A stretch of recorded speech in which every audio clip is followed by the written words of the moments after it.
हाँ तो बच्चों, आज की क्लास में अपन इक्विलिब्रियम कांस्टेंट के बारे में पढ़ेंगे।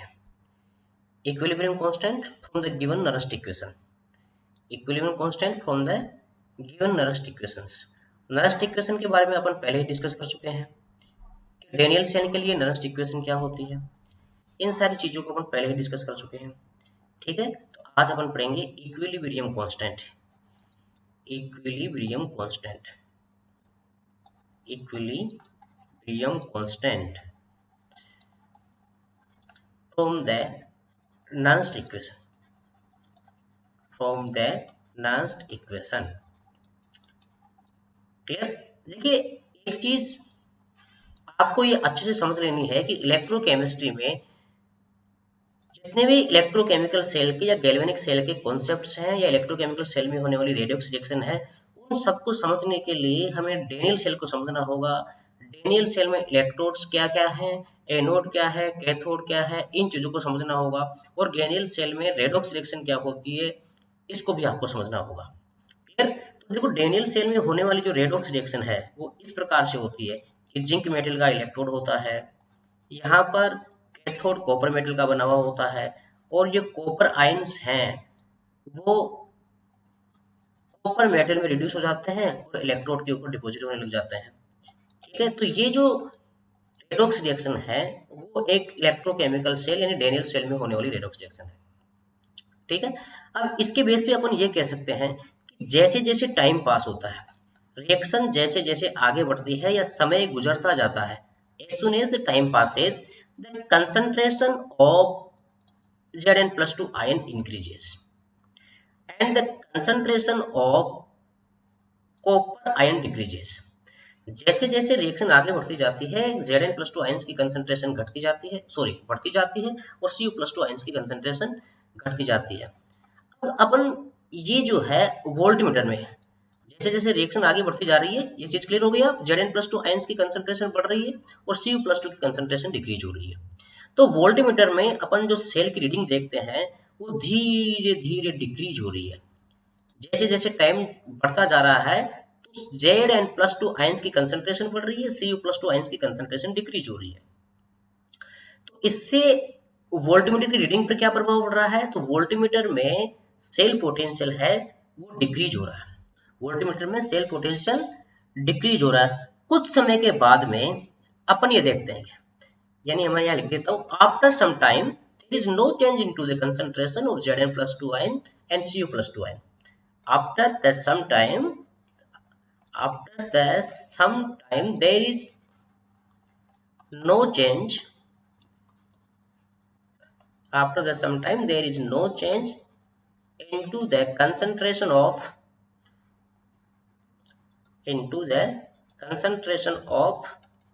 Zn+2 and Cu+2 ions।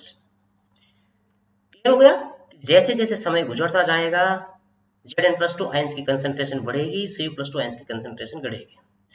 और ऐसा होने के साथ साथ सेल का जो वोल्टमीटर है उसमें सेल पोटेंशियल डिक्रीज होगा। और कुछ समय बाद में अपन ये देखते हैं कि जो Zn+2 आयंस है और Cu+2 आयंस है उनकी कंसंट्रेशन में कोई चेंज नहीं आएगा।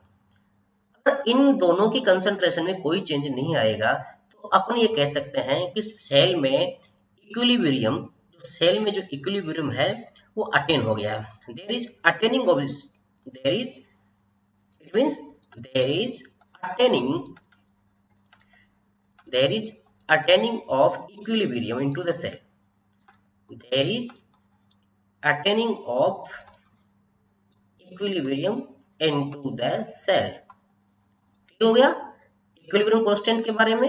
इक्विलिब्रियम कांस्टेंट के बारे में अपन ने ये पढ़ा है कि जैसे जैसे डेनियल सेल में समय गुजरता जा रहा है, Zn+2 आयंस हैं उनकी कंसंट्रेशन बढ़ती जा रही है और Cu+2 आयंस की कंसंट्रेशन डिक्रीज होती जा रही है।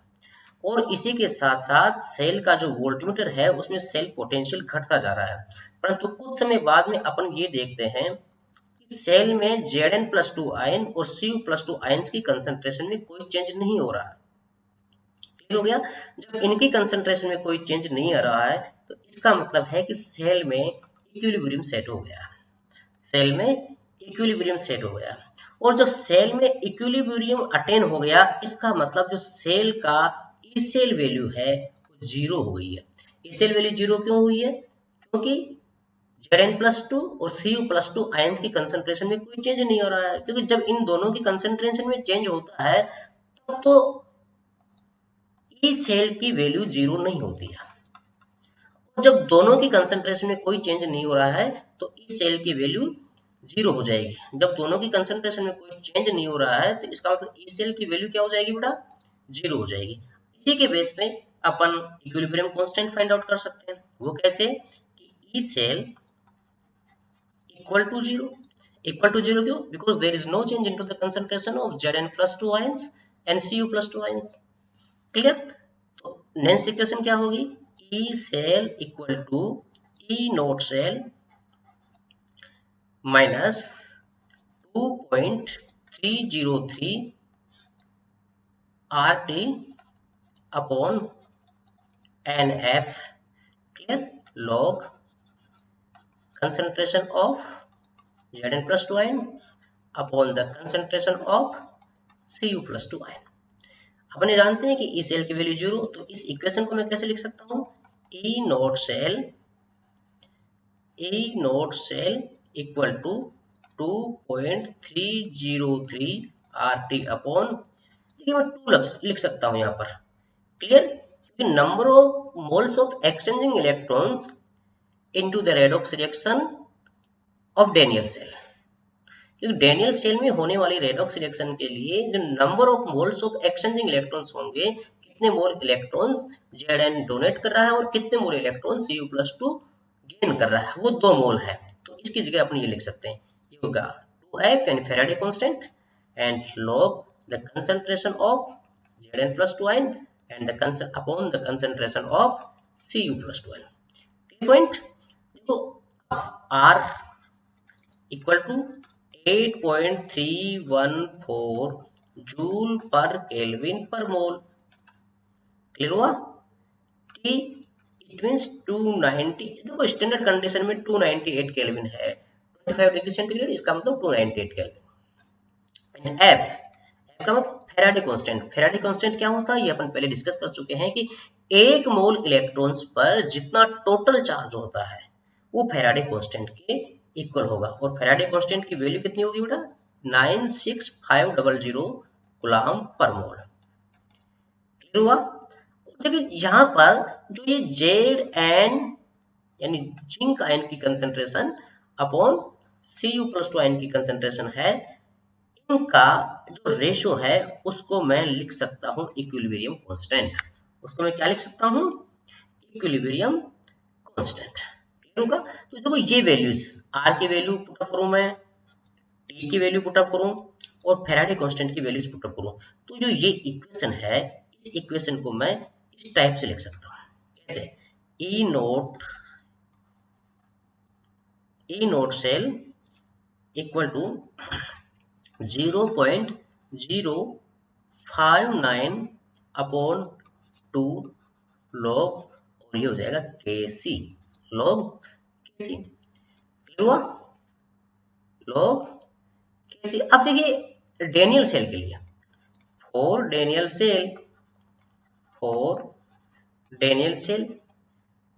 सेल ई नोट सेल कितना होता है? 1.1। तो इसकी जगह मैं रख सकता हूँ 1.1 इक्वल टू 0.059 अपॉन 2, और ये हो जाएगा log Kc, क्लियर हुआ बेटा? अब देखो इस इक्वेशन को आगे अपन किस टाइप से लिख सकते हैं, मुझे log Kc की वैल्यू फाइंड आउट करनी है, तो ये हो जाएगा log, देखो सीधा लिख रहा हूँ, log Kc equal to 2 into 1.1 equal to 2 into 1.1 upon 0.059। अब देखिए इसको मैं आगे सोल्व करता हूँ, तो log Kc की वैल्यू मेरे पास में आती है log Kc इक्वल टू 37.288। इसको यदि अपन सोल्व करेंगे तो मेरे पास में log Kc की वैल्यू आ जाएगी 37.2। अगर मुझे Kc की वैल्यू फाइंड आउट करनी है, क्लियर हो गया, तो यदि मुझे Kc की वैल्यू फाइंड आउट करनी है तो ये हो जाएगा anti log, this is anti log 37.288, और ये जो Kc होगा इसका एंटी लॉग कितना हो जाएगा भाई, जो इसकी वैल्यू हो जाएगी वो हो जाएगी 298 केल्विन टेम्परेचर पर 2 इंटू 10⁻37, 2 इंटू 10⁻37, क्लियर। तो इस प्रकार से ये हो जाएगा, क्लियर है, इसकी वैल्यू हो जाएगी, तो Kc की वैल्यू अपने पास में आ जाएगी 2 इंटू 10⁻37, क्लियर हो गया, ठीक है। तो ये एक इक्विलिब्रियम कांस्टेंट होता है। इक्विलिब्रियम कांस्टेंट कैसे होगा, इक्विलिब्रियम कांस्टेंट इसका मतलब log Kc की वैल्यू ये है तो Kc की वैल्यू ये हो जाएगा। तो इक्विलिब्रियम कांस्टेंट क्या होगा कि डेनियल सेल में या नस्ट इक्वेशंस में जैसे जैसे टाइम पास होता जाता है वैसे वैसे Zn+2 आयंस की कंसंट्रेशन इंक्रीज होगी और Cu+2 आयंस की कंसंट्रेशन डिक्रीज होगी, क्लियर हुआ। कुछ समय बाद में अपन ये देखते हैं कि जब दोनों की कंसंट्रेशन में कोई चेंज नहीं आता है उस समय इस सेल की वैल्यू जीरो हो जाएगी, और जब इस सेल की वैल्यू जीरो हो जाएगी उस समय सेल में इक्विलिब्रियम अटेन हो जाता है, ठीक है। तो ये चीज अपन पहले ही नस्ट इक्वेशन में डिस्कस कर चुके हैं कि एक डेनियल सेल में प्रोडक्ट के रूप में Zn+2 आयंस की कंसंट्रेशन बढ़ने पर इस सेल की वैल्यू डिक्रीज होगी, और कुछ समय बाद में जब Zn+2 आयंस की कंसंट्रेशन बढ़ जाएगी, Cu+2 आयंस की कंसंट्रेशन डिक्रीज हो जाएगी, तो सेल का जो पोटेंशियल है वो धीरे धीरे डिक्रीज हो जाएगा। अब जब दोनों आयन की कंसंट्रेशन में कोई चेंज नहीं होगा तो उस टाइम ई सेल की वैल्यू जीरो हो जाएगी। ये मान के चलिए जब ई सेल की वैल्यू जीरो हो जाएगी तो उसी टाइम सेल में एक इक्विलिब्रियम अटेन हो जाएगा, क्लियर हुआ। तो ये हो गया बेटा अपना इक्विलिब्रियम कांस्टेंट, ठीक है, ये हो जाएगा अपना इक्विलिब्रियम कांस्टेंट। अब इक्विलिब्रियम कांस्टेंट के बाद में अपन नेक्स्ट चर्चा करते हैं इलेक्ट्रो जो गैल्वेनिक एनर्जी की, electrochemical cell and Gibbs energy of the reaction, ठीक है। Gibbs energy of the reaction ये क्या होती है इसके बारे में डिसाइड करेंगे अपन। Gibbs energy of the reaction, Gibbs energy of the reaction, देखिए गिब्स एनर्जी क्या होती है। एक चीज आपको अच्छे से समझ लेना है, तो स्पॉन्टेनियस प्रोसेस होते हैं, स्पॉन्टेनियस प्रोसेस, और स्पॉन्टेनियस प्रोसेस के लिए डेल्टा आर जी नोट यानी यह स्टैंडर्ड गिब्स एनर्जी उसकी वैल्यू होती है नेगेटिव। जो स्पॉन्टेनियस प्रोसेस होते हैं उसके लिए डेल्टा आर जी नोट की वैल्यू क्या होगी, नेगेटिव होगी, क्लियर हुआ। तो फ्री गिब्स एनर्जी और स्पॉन्टेनियस प्रोसेस इस प्रकार के प्रोसेस होते हैं जिनको संपन्न होने के लिए किसी एक्स्ट्रा ड्राइविंग फोर्स की जरूरत नहीं पड़ती है, जो प्रोसेस अपने आप होते हैं वो स्पॉन्टेनियस प्रोसेस है, ठीक है। जैसे किसी भी गैस का फ्लो जो होगा वो हाई प्रेशर से लो प्रेशर की ओर होगा, हाई प्रेशर से लो प्रेशर की ओर होगा, तो ये अपने आप में एक स्पॉन्टेनियस प्रोसेस हुआ। तो कोई भी जो ऑब्जेक्ट है जिसको अपन ऊंचाई से गिराएंगे तो ऊंचाई से अपने आप नीचे हो आएगा, पृथ्वी की सतह पर आएगा वो, तो वो एक प्रकार से क्या हुआ, स्पॉन्टेनियस प्रोसेस हो जाएगा। जैसे मान लीजिए मकान की छत से पानी नीचे की ओर आ रहा है तो इसमें किसी ड्राइविंग फोर्स की जरूरत नहीं है, तो वो अपने आप में एक स्पॉन्टेनियस प्रोसेस है। बट नीचे से अपने को पानी को ऊपर लेके जाना है तो उसमें उस प्रोसेस में अपने को कोई एक्स्ट्रा ड्राइविंग फोर्स की जरूरत पड़ेगी, तो वो एक नॉन स्पॉन्टेनियस प्रोसेस होगा। ऐसे प्रोसेस जो आप ये समझ लीजिए सरल भाषा में कि जो अपने आप संपन्न होते हैं वो स्पॉन्टेनियस प्रोसेस होते हैं, और जो स्पॉन्टेनियस प्रोसेस होते हैं उनके लिए जो फ्री गिब्स एनर्जी है उसकी वैल्यू जीरो होगी, उसकी वैल्यू जीरो होगी। देखिए मैं ये बात करता हूँ कि एक इलेक्ट्रोकेमिकल सेल के लिए फ्री गिब्स एनर्जी अपन कैसे फाइंड आउट करते हैं। तो ये डेल्टा आर जी यानी रिएक्शन की Gibbs energy equal to minus n F E cell, minus n F E cell. E cell क्या है, पोटेंशियल ऑफ द सेल। ये सेल क्या है बेटा यहाँ पर? पोटेंशियल ऑफ द सेल, यानी सेल का विभव हिंदी में कहें तो अपन। n number of moles of exchanging electrons, right? And F the Faraday constant, right? So electric work done in the 1 second is equal to electric potential multiplied by total charge fast. तो ये Gibbs energy होगी। अगर इसकी standard condition अपन लिखें Gibbs energy की, तो ये number of moles of exchanging electrons into a reaction, F Faraday constant and E cell the potential of the cell। ये इक्वेशन जो होगी वो फ्री गिब्स एनर्जी की है। अगर इसका स्टैंडर्ड कंडीशन अपन लिखें तो इस प्रकार से लिखा जाएगा delta R G nought equal to minus n F E note cell. Standard condition का मतलब 8 to 98 kelvin temperature, 8 to 98 kelvin temperature हुआ। अब देखो एक रिएक्शन है मेरे पास, डेनियल सेल में होने वाली एक इक्वेशन ये है ZnS plus Cu plus 2 AQ converts into the Zn plus 2, और जो Cu प्लस 2 आयंस हैं वो Cu मेटल में रिड्यूस होंगे। अब देखिए इस इक्वेशन के लिए मुझे n की वैल्यू निकालनी है, तो इस इक्वेशन के लिए n की वैल्यू क्या होगी भाई? ये Zn है वो Zn प्लस 2 में ऑक्सीडाइज हो रहा है, 2 मोल इलेक्ट्रॉन्स गेन कर रहा है, और ये जो Cu प्लस 2 आयन है इन 2 मोल इलेक्ट्रॉन्स को गेन कर रहा है यहाँ पर, और Cu मेटल में रिड्यूस हो रहा है। ये Zn है वो Zn प्लस 2 में ऑक्सीडाइज हो रहा है, और Cu है वो Cu प्लस 2 आयन्स है वो Cu मेटल में रिड्यूस हो रहे हैं। तो number of exchanging electrons in the redox reaction which is proceed in Daniell cell is 2. Number of moles of exchanging electron is 2. अगर इसी रिएक्शन को मैं इस प्रकार से लिखूं, इसी रिएक्शन को यदि मैं इस प्रकार से लिखूं, यदि इसका स्टोइकोमेट्रिक कोएफिशिएंट में चेंज करूं यहाँ पर, देखिए कैसे कि 2Zns प्लस 2Cu प्लस 2, ये रिएक्शन हो जाएगी 2Zn plus 2 plus 2Cus।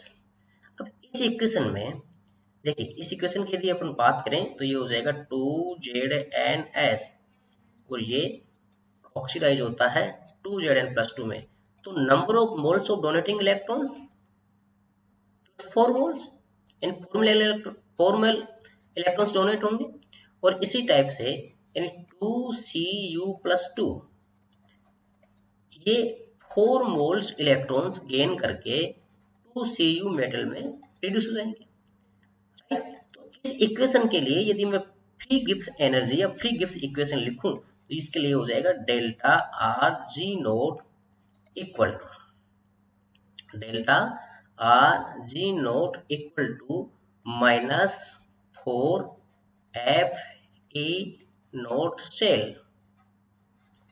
Right. और इस इक्वेशन के यदि मैं लिखूं तो देखो इसके लिए ये है ना, तो इसके लिए सॉरी इसके लिए जो वैल्यू होगी, इसके लिए जो फ्री गिब्स एनर्जी की वैल्यू होगी डेल्टा आर जी नोट, तो एन की वैल्यू कितनी है यहाँ पर 2 minus 2 F E nought cell, clear. इसके लिए ये हो जाएगी minus 2 F E note cell, और इस इक्वेशन के लिए इसके लिए इसकी जो वैल्यू होगी delta R G nought equal to, इन इक्वेशन से क्या कंक्लूजन निकल के आ रहा है कि जो फ्री गिब्स एनर्जी है, फ्री गिब्स एनर्जी है वो नंबर ऑफ मोल्स पे डिपेंड कर रही है, number of moles of exchanging electrons पे डिपेंड कर रही है। तो इसका मतलब ये हुआ कि it may be remember that E cell is an intensive parameter but the delta R G is an extensive thermodynamic parameter. इसका मतलब ये हुआ कि डेल्टा आरजी नोट यानी स्टैंडर्ड फ्री गिब्स एनर्जी की value number of moles of exchanging electrons पर depend कर रही है। इसका मतलब delta R G note is an extensive thermodynamic property, is an extensive thermodynamic property, thermodynamic property, clear, thermodynamic property, property clear बेटा। Delta R G note की value number of moles of exchanging electrons पर depend कर रही है। जब stoichiometric coefficient अपन change कर रहे हैं तो डेल्टा आर जी नोट की वैल्यू चेंज हो रही है। इसका मतलब डेल्टा आर जी नोट है वो एक एक्सटेंसिव थर्मोडायनेमिक प्रॉपर्टी है। बट जो ई नोट सेल है, E note cell does not depend, E naught cell does not depend upon the value of N. इसका मतलब क्या हुआ, ई नोड सेल एक इंटेंसिव थर्मोडायनेमिक प्रॉपर्टी है, एक इंटेंसिव थर्मोडायनेमिक प्रॉपर्टी है, इंटेंसिव थर्मोडायनेमिक प्रॉपर्टी है। क्लियर, दोनों चीजें क्लियर हो गई है क्या, कि किसी भी स्पॉन्टेनियस प्रोसेस के लिए डेल्टा आरजी नोट की वैल्यू ऑलवेज नेगेटिव होती है। और स्पॉन्टेनियस प्रोसेस वो प्रोसेस होते हैं जो बिना किसी एक्सटर्नल ड्राइविंग फोर्सेस के संपन्न होते हैं बेटा। और delta R G nought equal to minus n F E note cell standard condition में। स्टैंडर्ड कंडीशन का मतलब 298 केल्विन टेम्परेचर पर और किसी भी इलेक्ट्रोलाइट्स की कंसंट्रेशन 1 मोल हो, राइट। अपन ने ये भी पढ़ा है कि जो डेल्टा आरजी नोट है वो एक एक्सटेंसिव थर्मोडायनेमिक प्रॉपर्टी है। इसका मतलब ये हुआ कि डेल्टा आरजी नोट की वैल्यू किसी भी रेडॉक्स रिएक्शन में exchanging number of moles of electrons पर डिपेंड कर रही है। जबकि एनोड सेल की वैल्यू एक इंटेंसिव प्रॉपर्टी है। क्यों है इंटेंसिव प्रॉपर्टी, क्योंकि एनोड सेल की वैल्यू एक रेडॉक्स रिएक्शंस में आदान प्रदान होने वाले या एक्सचेंजिंग इलेक्ट्रॉन्स की संख्या पर डिपेंड नहीं करती है, इसलिए एक्सटेंसिव प्रॉपर्टी है। क्लियर हुआ। अब देखिए डेल्टा आरजी नोट को अपन दूसरी भाषा में इस प्रकार से भी समझ सकते हैं। डेल्टा आरजी नोट अपन इस प्रकार से भी समझ सकते हैं। तो इक्वेशंस क्या होगी बेटा, नेंस इक्वेशन मैंने पहले ही बताया आपको कि इक्विलिब्रियम कांस्टेंट फ्रॉम द नेंस इक्वेशन। तो नेंस इक्वेशन जैसे कैसे, E cell equal to E note cell, E cell equal to E note cell minus R T upon n F L N K. Clear. अब देखो इक्विलिब्रियम कांस्टेंट है एक equilibrium, एक इक्विलिब्रियम, एक इक्विलिब्रियम। ये देखो ध्यान देने की बात है, इक्विलिब्रियम पर ई सेल का मान 0 होता है, न कि ई नोट सेल का। At equilibrium E cell equal to 0। जब ई सेल इक्वल टू 0 होगा तो मैं इस इक्वेशन को कैसे लिख सकता हूँ बेटा, ये जो above equation can be written as at the equilibrium stage, because at equilibrium E cell is 0, not E naught cell is 0. Clear point? तो E naught cell equal to RT upon NF ln K। इसकी value 0 हो जाएगी तो E naught cell का value ये हो जाएगा RT upon NF ln K। Clear हो गया। अब एक चीज और है, ए नोट सेल क्या है, ई सेल क्या है, वो अपन पहले इसके बारे में डिस्कस कर चुके हैं। तो इस पूरे अब delta R G nought, delta R G nought इसकी वैल्यू क्या होती है, देखो इसको मैं इक्वेशन 1 मान रहा हूँ, इसकी वैल्यू होती है minus n F E note cell, इसको मैं इक्वेशन नंबर 2 मान रहा हूँ बेटा। अब मुझे इस नेंस इक्वेशन से standard free Gibbs energy find out करनी है। तो इसकी वैल्यू क्या होगी, ई नोट सेल, तो ये ई नोट सेल, तो इस इक्वेशन में ई नोट सेल की वैल्यू पुटअप करूंगा मैं, तो इक्वेशन कैसे हो सकती है, delta R G nought equal to minus n F. E nought cell की वैल्यू ऐसे रख दो, कैसे, R T upon n F, और ये क्या हो जाएगा बेटा, एल एन के। तो यहाँ पर एन एफ और ये एन एफ कैंसिल, तो ये क्या हो सकता है, delta R G nought equal to minus R T L N K. Point. अब देखो इसी इक्वेशन को मैं इस टाइप से भी लिख सकता हूँ, तो delta R G equal to minus 2.303 R T, और ये हो जाएगा log k। ये मेरे पास में फ्री गिब्स एनर्जी की इतनी इक्वेशंस हो गई। ठीक है बेटा, फ्री गिब्स एनर्जी की किसी भी जो स्पॉन्टेनियस प्रोसेस है, इलेक्ट्रोकेमिकल सेल में जो स्पॉन्टेनियस प्रोसेस है या रेडॉक्स रिएक्शन है, उसके लिए फ्री गिब्स एनर्जी अपन इस प्रकार से फाइंड आउट कर सकते हैं।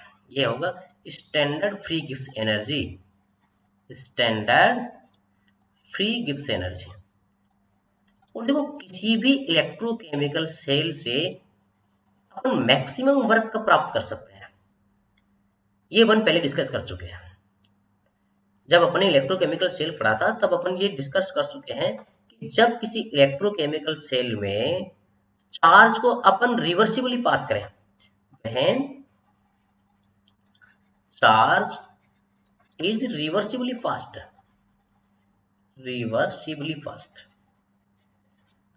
When charge is reversibly fast, then अपन मैक्सिमम वर्क प्राप्त कर सकते हैं। देन अपन मैक्सिमम वर्क इलेक्ट्रोकेमिकल सेल से प्राप्त कर सकते हैं। क्लियर हुआ? जब इस सेल की वैल्यू 1.1 वोल्ट से कम होती थी तब अपन ने ये पढ़ा था कि इलेक्ट्रॉन्स का जो फ्लो होगा जिंक इलेक्ट्रोड से कॉपर इलेक्ट्रोड की ओर होगा, और अपन ने पढ़ा था कि इलेक्ट्रॉन्स के फ्लो की अपोजिट डायरेक्शन में इलेक्ट्रिक करंट फ्लो होता है। तो इलेक्ट्रिक करंट उस स्थिति में किस में होता था, कॉपर इलेक्ट्रोड से जिंक इलेक्ट्रोड की ओर। क्लियर हुआ? और जब रिवर्सिबल चार्ज अपन फ्लो करेंगे मैक्सिमम वर्क प्राप्त करने के लिए, तब इलेक्ट्रॉन्स का जो फ्लो होगा वो कॉपर से जिंक इलेक्ट्रोड की ओर होगा, और इलेक्ट्रिक करंट जिंक इलेक्ट्रोड से कॉपर इलेक्ट्रोड की ओर बहेगी। क्लियर? अब नेक्स्ट इंपॉर्टेंट पॉइंट,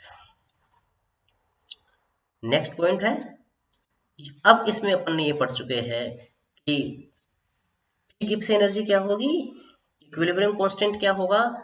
अब अपन पढ़ेंगे कंडक्टेंस के बारे में, ये बड़ा कंडक्टेंस क्या होती है, कंडक्टेंस।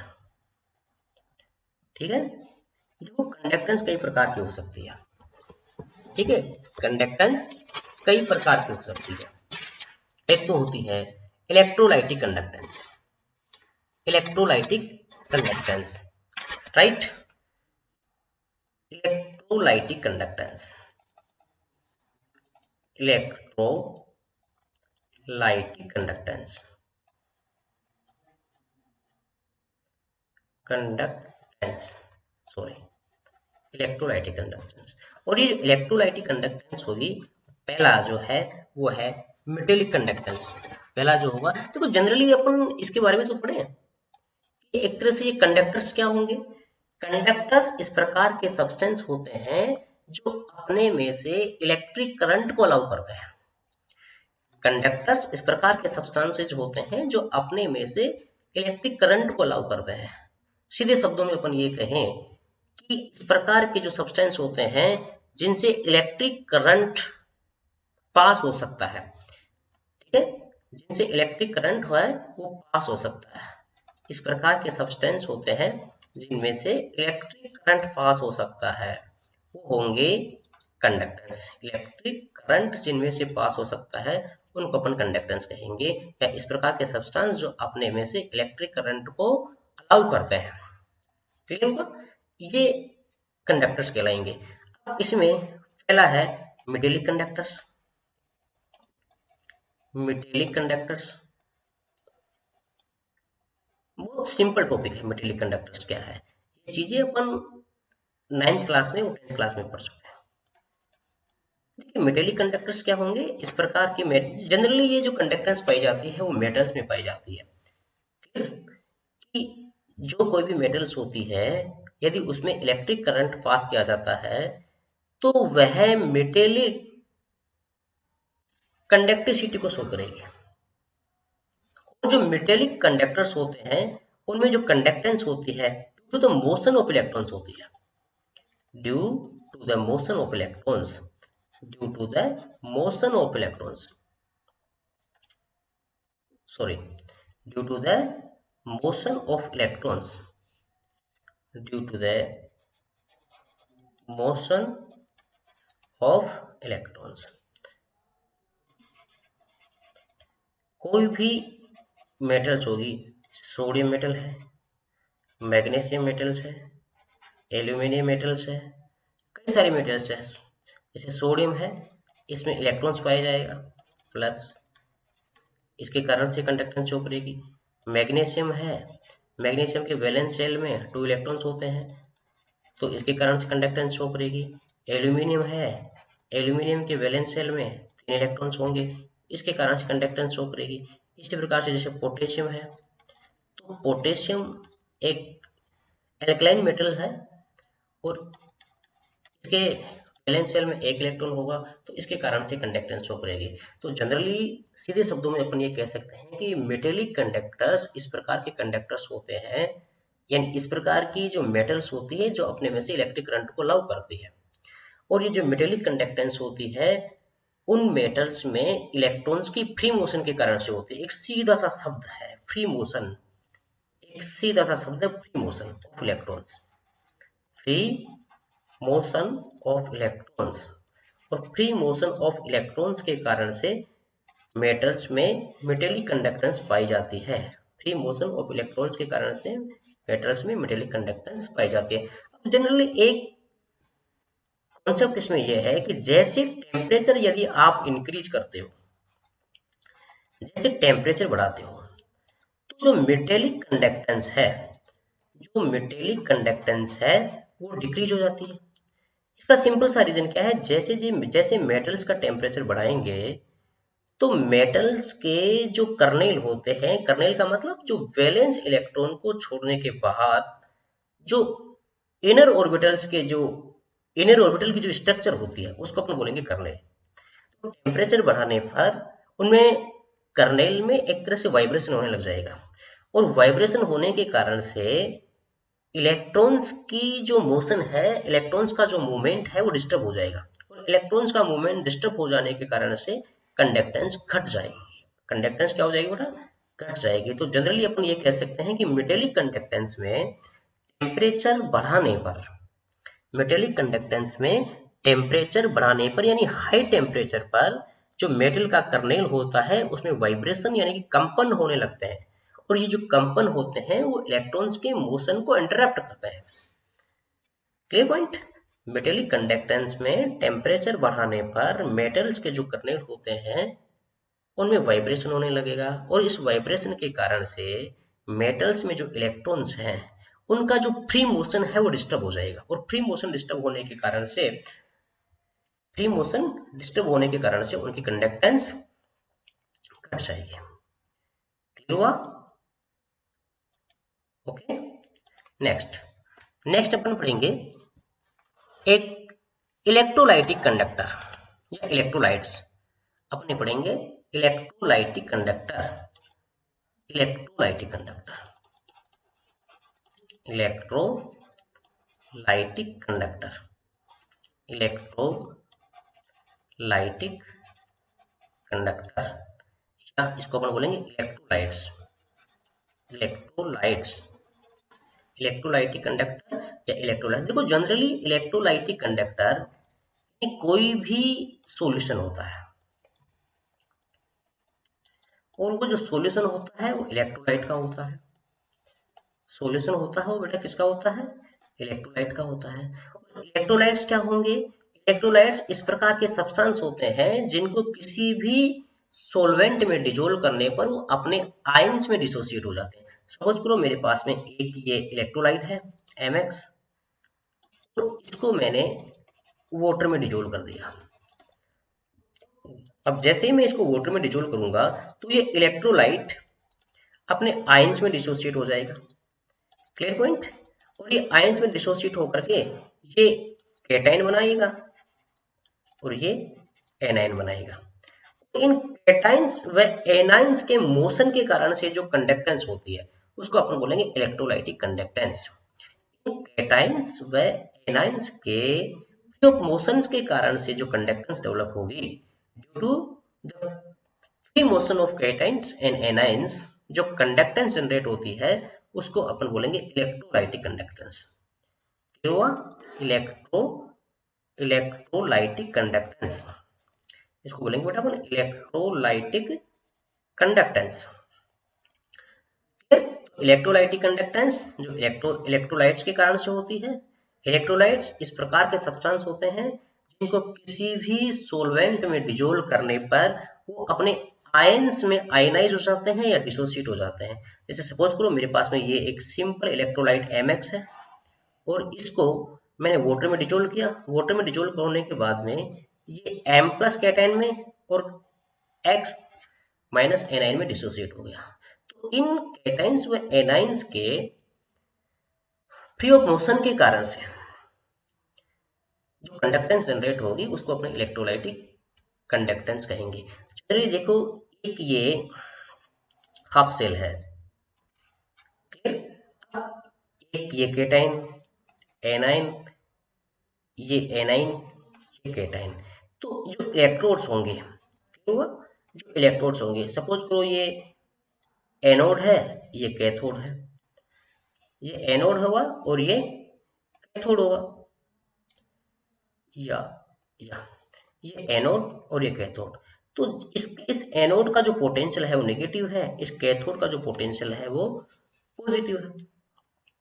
तो ये आयंस होंगे इलेक्ट्रोलाइट्स के जो अपोजिट चार्जेस आयंस हैं वो अपोजिट कैथोड की ओर मोशन करेंगे। यानी जिस आयंस के ऊपर नेगेटिव चार्ज होगा वो इस इलेक्ट्रोड की ओर मोशन करेगा, जिस आयंस के ऊपर पॉजिटिव चार्ज होगा नेगेटिव चार्ज वाले इलेक्ट्रोड की ओर मोशन करेगा। तो इलेक्ट्रोलाइटिक कंडक्टेंस होगी जो अपोजिटली चार्ज्ड आयंस होंगे उनके अपोजिटली चार्ज्ड इलेक्ट्रोड्स की ओर मोशंस के कारण से होती है। क्लियर हुआ? जैसे ये आयंस हैं वो अपने विपरीत आवेशित अपोजिटली चार्ज इलेक्ट्रोड की ओर मोशन के कारण से अपनी कंडक्टेंस शो करेंगे। Simple point. तो अपने कंडक्टेंस के बारे में क्या पढ़ा? तो एक तो देखो पढ़ा होती है मेटल्स, और मेटल्स में जो कंडक्टेंस होती है उसको अपन बोलते हैं मेटेलिक कंडक्टेंस, सिंपल से शब्दों में। और मेटेलिक कंडक्टेंस जो होती है उन मेटल्स में पाए जाने वाली फ्री ऑफ इलेक्ट्रॉन्स के कारण से होती है, उन मेटल्स में पाए जाने वाले फ्री ऑफ इलेक्ट्रॉन्स के कारण से होगी। और जैसे जैसे अपन टेम्परेचर को बढ़ाते हैं तो इनकी जो मेटेलिक कंडक्टेंस है वो डिक्रीज हो जाएगी। क्यों डिक्रीज हो जाएगी? क्योंकि मेटल्स में जो कर्नेल होते हैं उन कर्नेल में इलेक्ट्रॉन्स का जो अरेंजमेंट होता है टेम्परेचर बढ़ाने पर या हाई टेम्परेचर पर उन इलेक्ट्रॉन्स की फ्री ऑफ मोशन डिस्टर्ब हो जाएगी। फ्री ऑफ मोशन डिस्टर्ब होने के कारण से उनकी कंडक्टेंस डिक्रीज हो जाएगी। सेकेंड जो कंडक्टेंस है उसको अपन बोलेंगे इलेक्ट्रोलाइटिक कंडक्टेंस। और ये इलेक्ट्रोलाइटिक कंडक्टेंस किसके कारण से होती है? किसी भी इलेक्ट्रोलाइट को यदि आप सोलवेंट में डिजोल्व करते हो तो वह अपने आयंस में टूट जाता है। और ये जो अपोजिटली चार्ज आयंस होते हैं इनकी अपोजिटली चार्ज इलेक्ट्रोड्स की ओर मोशन के कारण से जो कंडक्टेंस होती है उसको अपन बोलेंगे इलेक्ट्रोलाइटिक कंडक्टेंस। उसको अपन क्या बोलेंगे बेटा? Electrolytic conductance. क्लियर? उसको अपन बोलेंगे इलेक्ट्रोलाइटिक कंडक्टेंस। अब देखिए इसी में एक छोटा सा टॉपिक अपना और है कि इलेक्ट्रोलाइट कितने टाइप के होंगे। इलेक्ट्रोलाइट कितने टाइप के होंगे? इलेक्ट्रोलाइट्स इलेक्ट्रोलाइट्स तो इलेक्ट्रोलाइट्स होंगे, एक तो होते हैं स्ट्रॉन्ग इलेक्ट्रोलाइट्स और एक होगा वीक इलेक्ट्रोलाइट्स। तो स्ट्रॉन्ग इलेक्ट्रोलाइट्स क्या होंगे? इस प्रकार के इलेक्ट्रोलाइट्स होते हैं जिन्हें किसी सोलवेंट में डिजोल्व करने पर रैपिडली यानी जल्दी से और कंप्लीटली पूर्णता से इस प्रकार के इलेक्ट्रोलाइट जिन्हें किसी सॉल्वेंट में डिजोल्व करने पर रैपिडली और कंप्लीटली अपने आयंस में डिसोसिएट हो जाते हैं, उन्हें स्ट्रॉन्ग इलेक्ट्रोलाइट कहते हैं। और वीक इलेक्ट्रोलाइट्स क्या होते हैं? इस प्रकार के इलेक्ट्रोलाइट्स होते हैं जिन्हें किसी सॉल्वेंट में डिजोल्व करने पर वो कंप्लीटली डिसोसिएट नहीं होते हैं, कंप्लीटली डिसोसिएट नहीं होते हैं, जिन्हें सॉल्वेंट में डिजोल्व करने पर कंप्लीटली डिसोसिएट नहीं होते हैं और वो बहुत धीरे धीरे बहुत धीरे धीरे अपने आयंस में टूटते हैं। अब इनका जो एग्जाम्पल्स है इसका बेटा स्ट्रॉन्ग इलेक्ट्रोलाइट्स का, क्लियर। स्ट्रॉन्ग इलेक्ट्रोलाइट्स का एग्जाम्पल्स क्या है? जैसे एक एग्जाम्पल है मेरे पास में सोडियम क्लोराइड, बहुत ही शीघ्रता से अपने आयंस में टूट जाएगा, पता ही नहीं लगेगा, with in seconds, with in second. तो इसका मतलब इलेक्ट्रोलाइट हुआ, स्ट्रॉन्ग इलेक्ट्रोलाइट हुआ। जैसे ये एक है पोटेशियम क्लोराइड, ये भी स्ट्रॉन्ग इलेक्ट्रोलाइट हुआ।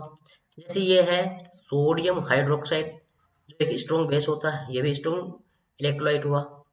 एक है जैसे अमोनियम नाइट्राइट, ये भी एक प्रकार से स्ट्रॉन्ग इलेक्ट्रोलाइट हुआ। बहुत सारे एग्जाम्पल है। और जितने भी इनऑर्गेनिक एसिड्स हैं, जितने भी प्रोटिक एसिड्स हैं, सारे के सारे स्ट्रॉन्ग इलेक्ट्रोलाइट है। जैसे HNO3 है, H2SO4 है, HCl है, ये सारे के सारे इलेक्ट्रोलाइट्स है वो स्ट्रॉन्ग इलेक्ट्रोलाइट्स हैं। इसके बाद में जो वीक इलेक्ट्रोलाइट्स होते हैं, अपन पहले डिस्कस कर चुके हैं, जो कंप्लीटली डिसोसिएट नहीं होते हैं, बहुत धीरे धीरे अपने आयनों में डिसोसिएट होंगे, उनको अपन वीक इलेक्ट्रोलाइट्स कहेंगे। क्लियर हुआ? जैसे एसिटिक एसिड कभी भी कंप्लीटली अपने आयनों में डिसोसिएट नहीं होगा, जो इसका डिसोसिएशन है उसकी अमाउंट बहुत धीरे होगी। इसके बाद में कार्बोनिक एसिड, ये भी एक वीक इलेक्ट्रोलाइट है। इसके बाद में बोरिक एसिड, वो भी एक वीक इलेक्ट्रोलाइट है, बोरिक एसिड। ये जैसे जिंक क्लोराइड, वो भी एक वीक इलेक्ट्रोलाइट है। जैसे ये है मर्क्यूरिक क्लोराइड, वो भी एक वीक इलेक्ट्रोलाइट है। जैसे ये है HCN, वो भी एक वीक इलेक्ट्रोलाइट है।